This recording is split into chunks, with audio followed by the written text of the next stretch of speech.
En entrant dans le bâtiment de quarantaine du lazaret de la Grande Chaloupe, c'est un plongeon dans le temps et un retour vers notre passé que nous proposent de faire les commissaires de cette exposition. Ce lazaret, lieu d'enfermement et lieu de soins, prend ici toute sa dimension et nous replonge dans une période de l'histoire du peuplement de la Réunion, un peuplement issu de l'esclavage mais aussi de l'engagisme. Quand j'ai commencé mes recherches pour mon mémoire de maîtrise il y a plus d'une vingtaine d'années sur les engagés indiens à La Réunion, je suis tombée sur le dossier des lazarets et à l'époque tout le monde ignorait l'existence de ces lazarets. Les gens que j'avais interrogés se souvenaient seulement qu'il y avait des filles publiques qui avaient été enfermées là et que c'était un lieu consacré aux maladies et à la souffrance, c'est tout. À l'intérieur du bâtiment, des panneaux retracent l'histoire des lazarets et des immigrants qui y ont transité. On peut aussi découvrir de nombreux documents d'archives inédits. Je me suis intéressée à ces lazarets donc dès les années 84-86. Et dans les engagés du sucre, j'avais fait toute une partie sur les Indiens au lazaret de la Grande Chaloupe. Et ensuite, d'autres personnes ont travaillé sur le sujet, par exemple Virginie Chailloux ou Nicolas Boyer, mais en liant toujours les Indiens à la Grande Chaloupe et la Grande Chaloupe aux Indiens. Et donc, quand le Conseil général a fait appel à moi pour travailler sur ce sujet, j'ai voulu élargir et voir qu'est-ce qu'il y avait donc avant la Grande Chaloupe, donc ce qui nous remet dans l'histoire de la quarantaine de la protection sanitaire de la colonie au XIXe siècle et au XXe siècle, et ensuite voir qui est passé exactement à la Grande Chaloupe, à savoir tous les autres engagés indiens et les passagers libres quand il y avait des problèmes pour la quarantaine. La galerie de portraits des engagés est complétée par des visages nés sous le pinceau de l'artiste Patrick Drieux. S'ajoute à ce travail remarquable le diaporama de Raymond Barthes, où la beauté d'un lieu, de ses habitants et de ses lazarets est mise en avant. Cette exposition est le fruit d'un travail de collaboration. Il y avait donc un commissariat général et parmi ce commissariat général, donc, il y avait plusieurs personnes spécialistes qui sont intervenues en fonction de leur domaine de compétences. Il y avait donc une historienne, Michèle Marimoutou. Il y avait le conservateur, moi-même, donc pour tout ce qui touche la présentation, la réflexion sur la muséographie générale du site.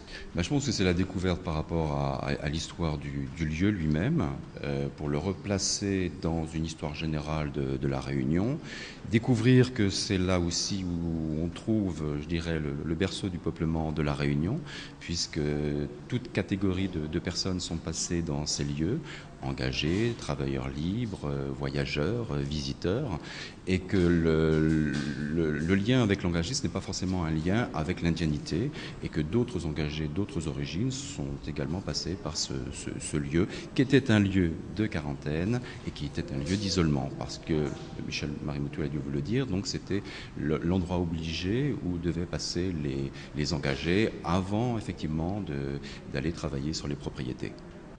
Et c'est tout naturellement le musée de Villèle qui s'est occupé, en lien avec la directrice de la culture et du sport au Conseil général Catherine Chancune, de la mise en place de cette exposition. Il y a un lien entre l'histoire des lazarets et l'histoire de toutes les plantations à La Réunion, et donc les plantations qui se trouvent à Saint-Gilles-Léo.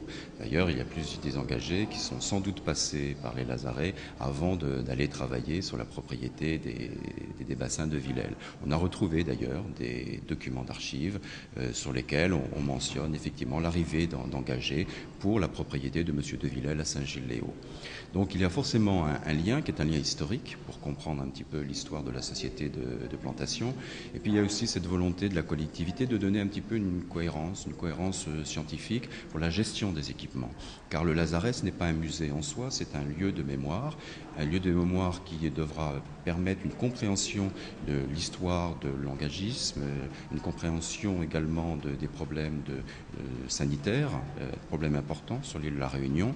Et donc le lazaret, en fait, va intégrer, comme le musée de Villèle, comme les archives départementales, un grand pôle histoire et patrimoine, permettant une gestion scientifique beaucoup plus cohérente.